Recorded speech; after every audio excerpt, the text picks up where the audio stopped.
Hello again, everyone, and welcome back to Reddit Aliens. I'm John, and as always, thank you so much for being here. Good topic for you today. Let's do it. Reddit, I don't want to sleep tonight. What are some of the scariest stories or experiences you've ever had?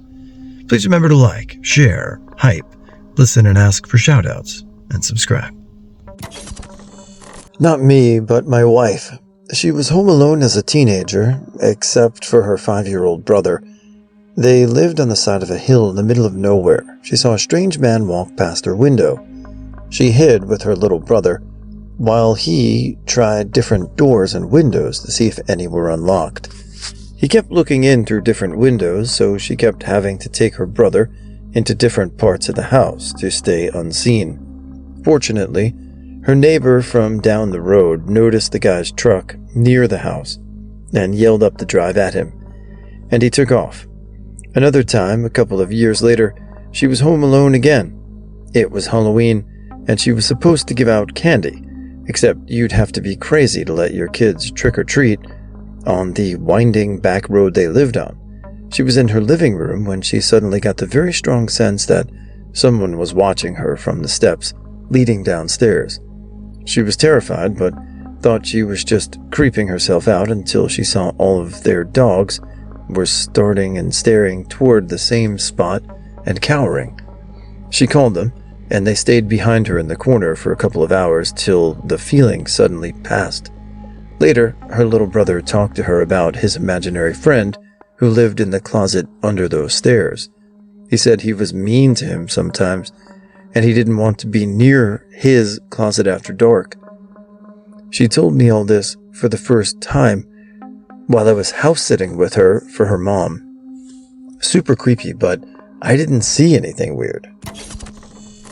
I was 13 and had asthma at the time as a really intense chest and head cold. I was waiting for the bus, and just as it was pulling up, I sneezed. And then my lungs stopped working and my throat closed up. No matter how hard I tried, my lungs would not suck in air. I looked with panic at the bus driver and the other passengers, but they didn't move or say anything. I made gestures to convey that I was in distress, but no one did anything. I started to punch myself in the chest and stomach to force myself to breathe. I hammered so hard that I started to see stars, and finally I was able to suck in a full breath of air. I was so dizzy by this point I managed to climb onto the bus, and I just sat in silence in a seat, thinking about how I almost died, and no one did anything.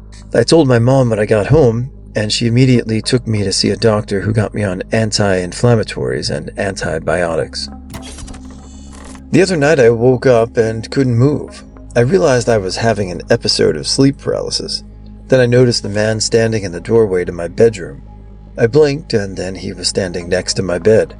He was smiling with a closed mouth at me and holding a tiny basket. Inside, I was screaming at the top of my lungs and trying to move any part of my body and make my boyfriend wake up. He started leaning down toward my face and then standing back up again, coming almost nose to nose with me. Then he started placing the basket on my stomach and then removing it. It seemed like it went on forever. But I was finally able to scream and sit up in bed. It took me 2 hours to fall back asleep, and I haven't slept very well since. I know I was hallucinating during an episode of sleep paralysis, but it's still unnerving.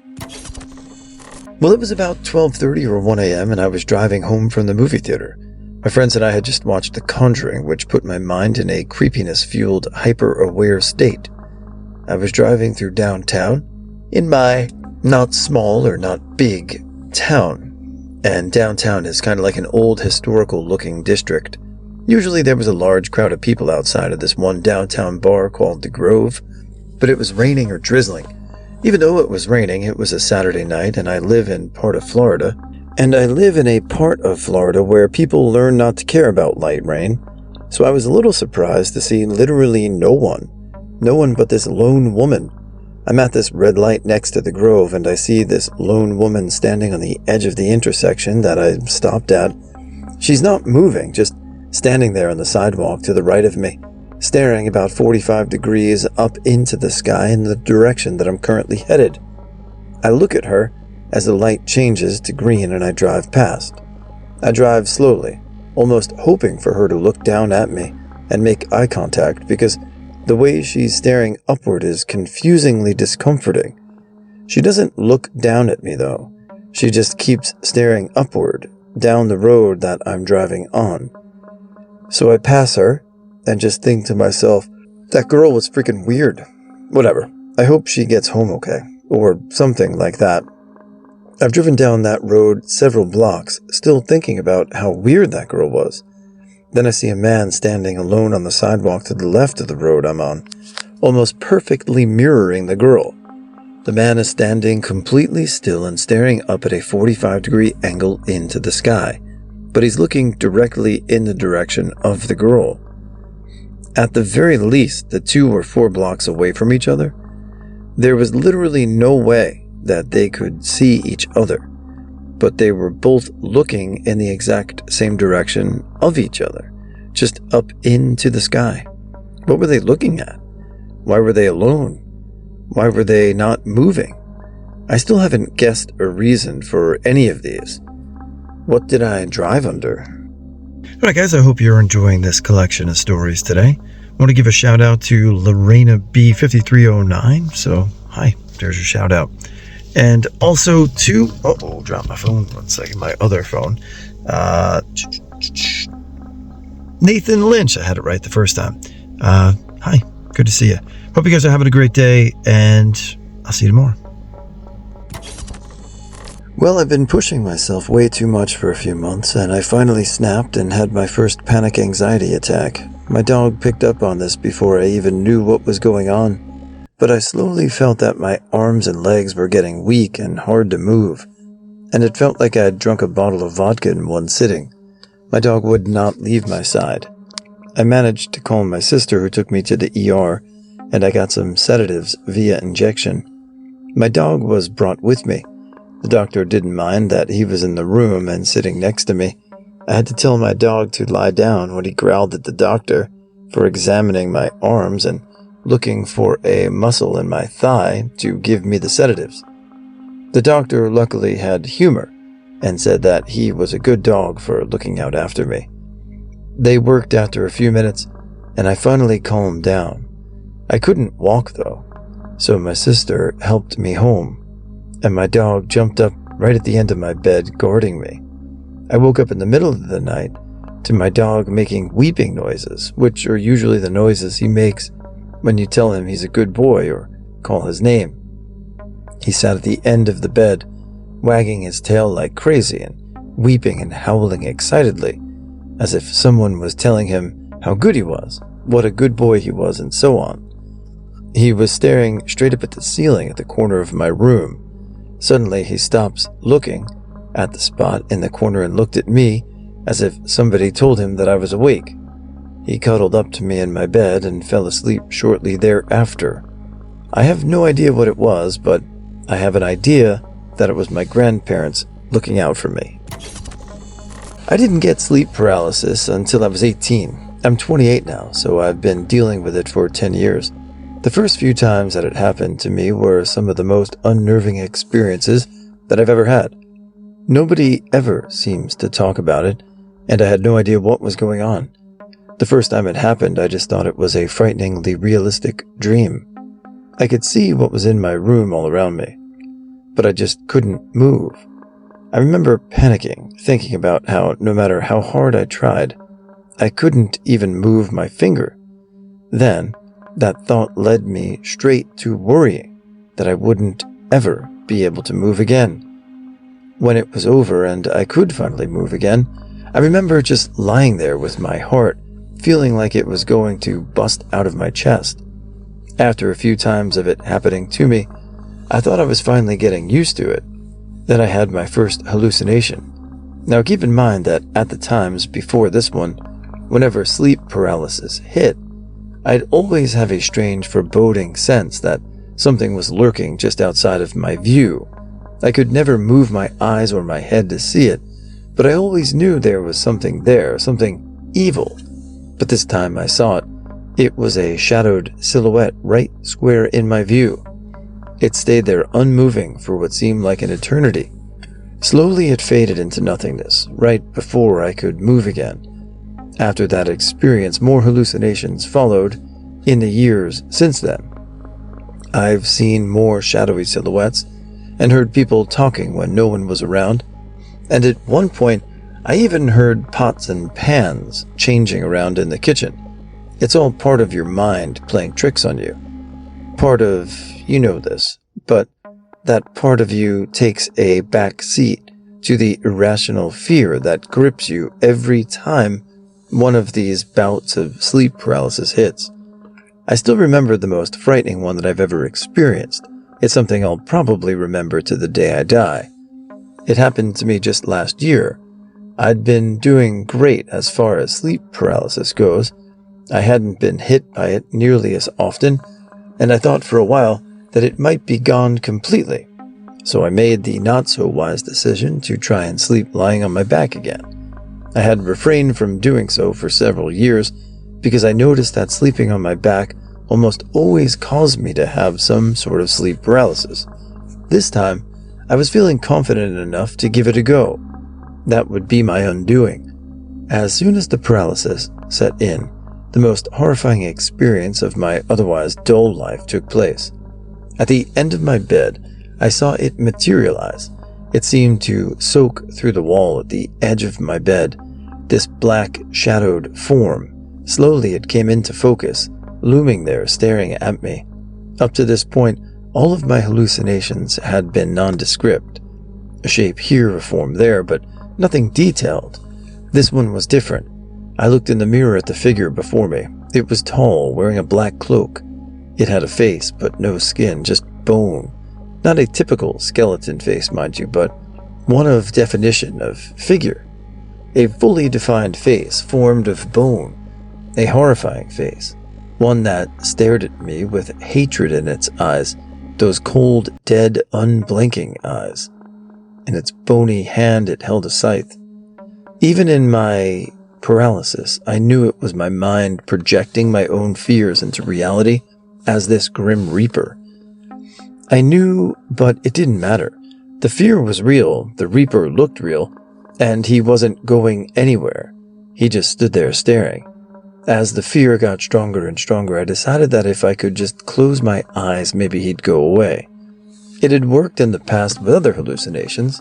Surely this one would be the same. I closed my eyes. When I opened them, it was closer. In the literal blink of an eye, it had moved and was now standing through the center of my bed, still with the same unnerving look, unblinking. But now it was closer. Now I got a good look. My heart was beating so fast I thought I might die.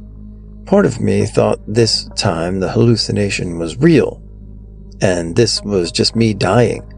Just as this thought entered my head, the monster slowly faded away. Without so much as blinking, I sat straight up in bed. It wasn't a dream, it wasn't a sleep. Everything in my room was in exactly the same place as it was when the monster was there. I sat there in my bed for hours, afraid to even try to sleep, even after that. Even typing about these experiences caused me to have a slight panic. To think that you're not in control of your body, and that it seems to be actively fighting you is unsettling in and of itself. I still worry that one day it will happen to me, and it will be permanent. Irrational, perhaps, but I still worry about it. I threw a block party in college and invited the young folks in the neighborhood, all of whom I knew well. There were some acquaintances there too, but I had met them all before. About 2 hours in, we're all pretty chipper, and all of a sudden this random guy hops the fence and joins the party. Now this fence just goes off into the forest, which is what he came out of in the dark. Never said a word the whole time he was there. He just kind of lurked around the bonfire and stared into it occasionally. He was gone before the party died out completely. No one saw him go, but he wasn't around when people started walking home. I doused the fire after the last guest left and called the dog in. Right before I walked inside, a white disturbance in my visual field made me look out toward the fence. There he was, just standing amongst the trees, looking at me. I got my rifle and fired a warning shot beside him. He slowly turned and walked off into the blackness, unfazed. I called the cops, but they never found anyone. I hate to ever repeat this, but I don't want you to sleep tonight, so I will. Let's keep this short. I had a child, and this child had some sort of ability to sense things. She was 3 at the time, and she told me about a friend she made, the one she would always stare at on the ceiling. She said she jumped out of her parents' car through our window and wants spaghetti. Okay, seemed friendly, an invisible friend. I brushed it off, still amazed at all of this though. Things got weird. It's almost as if this unlocked some sort of spiritual world. Weird things started happening. I'm so terrified even repeating this because I'm so paranoid it will find us again. We tried to move houses and it didn't help. One night I hear my daughter scream. Both I and my mother run into her room and she has her arms extended backwards as if she's being dragged out of the bed. As we walked in, it slowly stopped. 85% of her body was now out of the bed. She was still lying down on her back. It was so unbelievable to witness this, and I feared for her. It started getting worse. I kept my daughter in bed with me now. I'm holding her close in my arms one night when she screams, and I half wake up to hear chanting. It was near my daughter, but it sounded like multiple voices, and also in a different language, Latin, I believe. We got a priest in. We explained the chanting to him, and he said he thinks it was a saint for children, an Archangel Michael, if I recall correctly. The house we lived in was old and sent off bad vibes. Although we got it blessed, I still wasn't happy.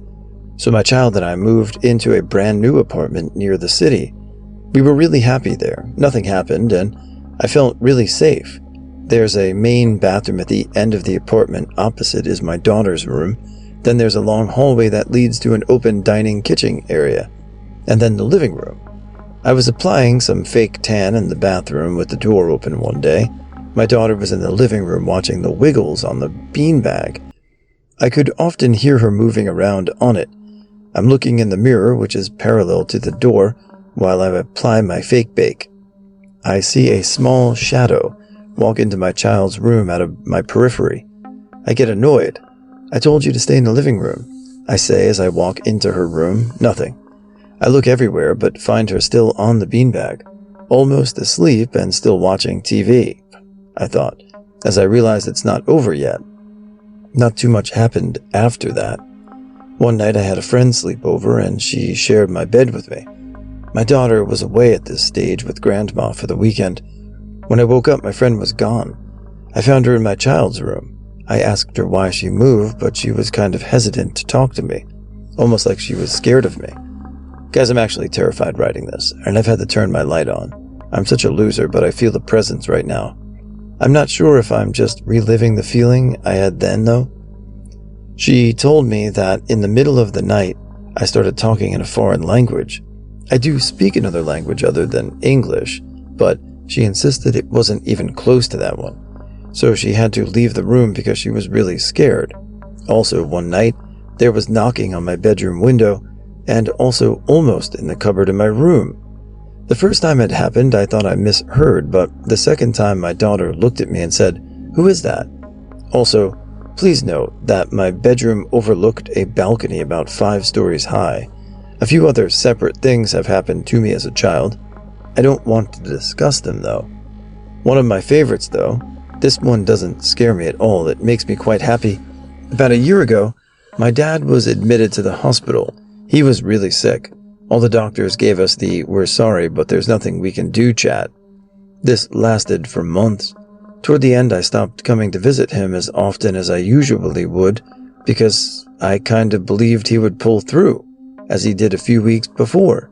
He was kind of in and out of unconscious state, but one day he just woke up all energetic and he got sent home. Sadly, a few months later, he was readmitted for the last time. I still kept my phone on loud just in case my mom tried to contact me. She stayed at the hospital with him the entire time. One evening, I visited him and stayed till about midnight. I lay with him and told him it's okay to go. As hurtful as it was, I knew it was his time. I went home because it got late and my daughter was tired. I had my phone on loud after all. As soon as I got home, I clocked out immediately. I woke up to hear knocking on the door. No one ever knocked on our door, especially that early in the morning. I got up and checked and no one was there. I then noticed I had about 4 missed calls, a few voice messages, and 2 texts. The first one read, "Is something wrong with your phone?"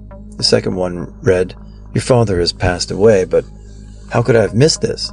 Because I have a shit iPhone and it was on night mode. I didn't even know it had that feature. A feature that blocks out all calls from a certain time at night till a certain time in the morning. I rushed to the hospital's mortuary, and he was lying there. Dad's inside, my brother says. I almost expected to see him alive. Instead, he was lying there lifeless. I swore I could have seen him breathing. They must have made a mistake. Sadly, no. I spent a few days visiting him and getting him ready. I had a lot of alone time with him when I talked to him. We never really saw eye to eye, but we had a lot in common, so we had an odd connection. Love-hate relationship almost. I told him I forgave him for what he had done to me and my family, and I saw a tear roll down his face. After doing research, I found out it's normal for a corpse to expel liquids, but I like to think it goes deeper than that.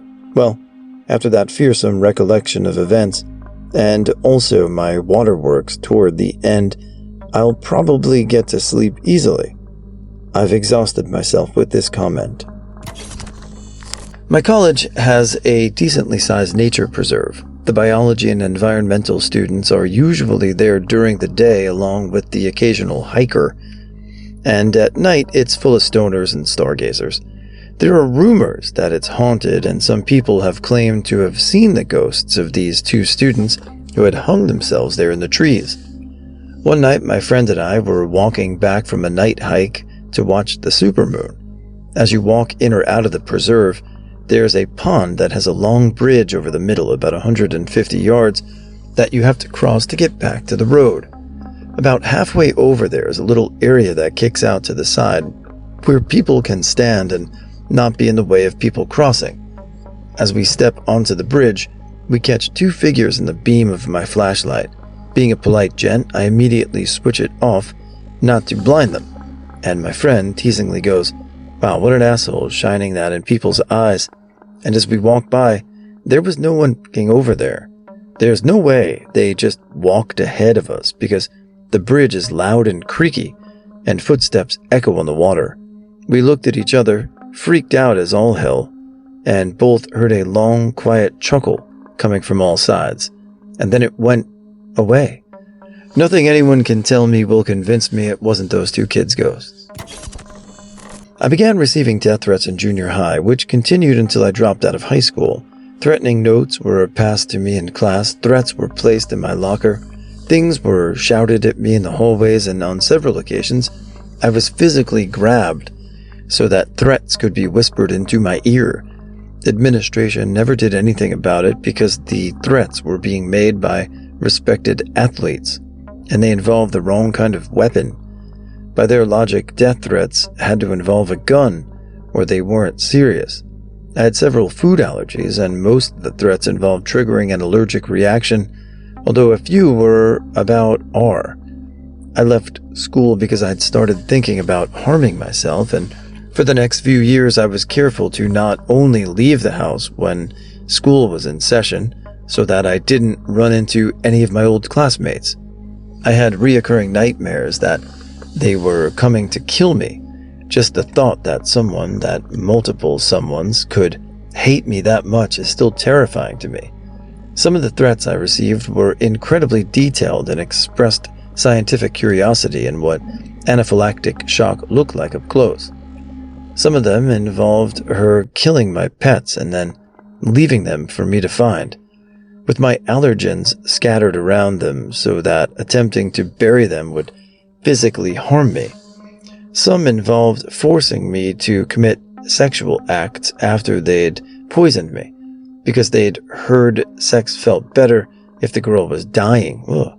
One particularly sadistic individual would come up behind me, rub their fingers down my neck, and then ask me to guess, based on how I felt, whether or not they'd just rubbed my allergens on their fingers. I've noticed that as an adult I'm a pretty big people pleaser. I'm guessing because I don't want anyone to get on my bad side and decide that anaphylactic shock is hilarious.